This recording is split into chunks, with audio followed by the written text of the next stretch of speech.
آپ سب کے علم میں ہے، اس میں تاریخ دان بھی بیٹھے ہوں گے،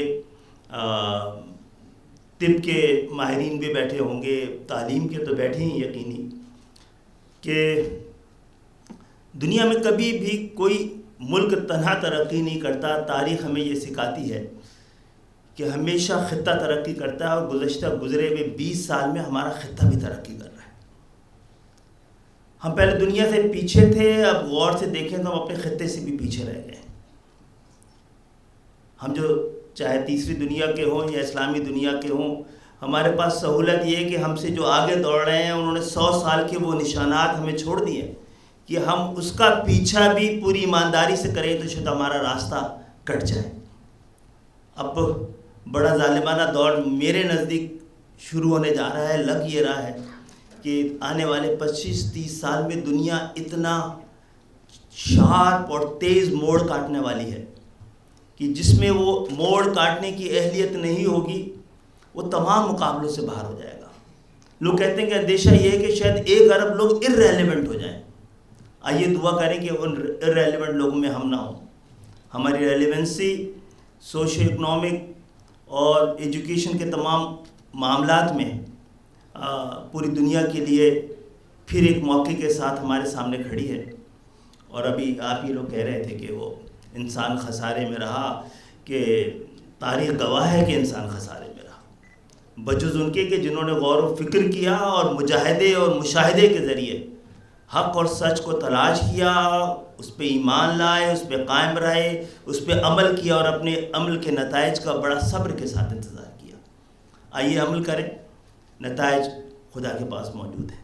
بہت بہت شکریہ مجھے بلانے اور عزت افزائی کے لیے. The role of technology in assessment. The both things are important. Technology کا فائدہ یہ ہے سر کہ اس میں ٹرانسپیرنسی آتی ہے، ایفیشنسی بڑھتی ہے، پرووائڈیڈ کہ آپ اس کا بزنس پروسیس ری انجینئرنگ کر کے اس کو شفٹ کریں. ورنہ سمپل وہ ان کو شفٹ کر دینا آئی ٹی میں it is not going to make a difference. ملا صاحب نے خود ایک بات کی ہے، اس وقت جو یونیورسٹی لیول پہ ہمیں سب سے بڑا چیلنج آ رہا ہے کہ ہمارے ماشاء اللہ پاکستان میں کتنے بورڈ ہیں ملا صاحب؟ پورے 29 بورڈز ہیں، اور ہر بورڈ لگتا ہے یہ مقابلہ کر رہا ہوتا ہے کہ سب سے زیادہ اے گریڈ کون دے گا. جو پرابلم سر آتا ہے، ہمارے وائس چانسلر صاحبان بیٹھے ہوئے ہیں، جب یہ بچے 1100 مارکس لے کے 1000 کچھ لے کے عموماً 900 سے اباؤ بھی مارکس ہوتے ہیں، جب یونیورسٹی کے ایگزام میں بیٹھتے ہیں، ایم ڈی کیٹ میں بیٹھتے ہیں، ہماری جو دوسرے اسیسمنٹ ہم ایڈمیشن ٹیسٹ لیتے ہیں، تو پھر گلا آتا ہے اور خبروں کا بڑی سرخیاں بھی بنتی ہیں کہ یہ بائس ٹیسٹ ہے کیونکہ ٹاپ کیا ہوا بچہ ایک بورڈ کا وہ فیل ہو گیا.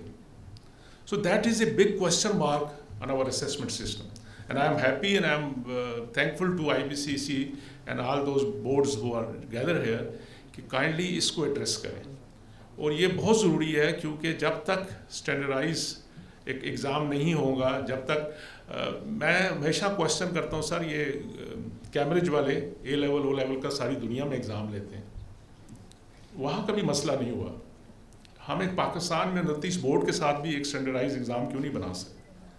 یہ میں اس لیے کہہ رہا ہوں کہ مجھے جب یونیورسٹی میں انٹیک آتی ہے انٹر کے بعد، تو جب وہ بچیاں آتے ہیں تو بہت سے بچوں کے پچھلا ریکارڈ دیکھیں تو exceptional marks, but semester system میں وہ فیل ہو جاتے ہیں. اسی طرح وہ ایوریج بچے آتے ہیں وہ کمال کر جاتے ہیں. تو بات یہ ہے کہ کہیں نہ کہیں تو مسئلہ ہے سر. تو thank you for taking this opportunity. I will also raise one another point taking the advantage of presence of honorable minister. سر 2016-17 میں ہم نے نیشنل کوالیفیکیشن فریم ورک بنایا پاکستان کا، جو ایک اسٹینڈرڈ ڈاکومنٹ ہوتا ہے، اور انٹر پروونشل جو ساری منسٹرز تھے اس وقت، ہمارے بلیغ الرحمان صاحب منسٹر تھے انجینئر، تو انہوں نے میٹنگ بھی کی اور ایک ذمہ داری منسٹری پہ اور پھر IBCC پہ آ گئی کہ ہم نے 12 گریڈ سے اوپر تو سارے بنا لیے، level 4 level 5 level 6 7 and it's on. نیچے والے ابھی تک نہیں بنے سر، وہ 7-8 سال ہو گئے ہیں، پینڈنگ ہے. میں آپ کی اجازت سے انہیں کو رول ان کو دیں، ذمہ داری کہ یہ اپنے بورڈ کے ساتھ مل کے آؤٹ کم بیسس وہ جو نیچے والا پورشن ہے وہ مکمل کر لیں، ورنہ ابھی تک ہمارا پاکستان کا کوالیفیکیشن فریم ورک مکمل نہیں ہوا ہوگا.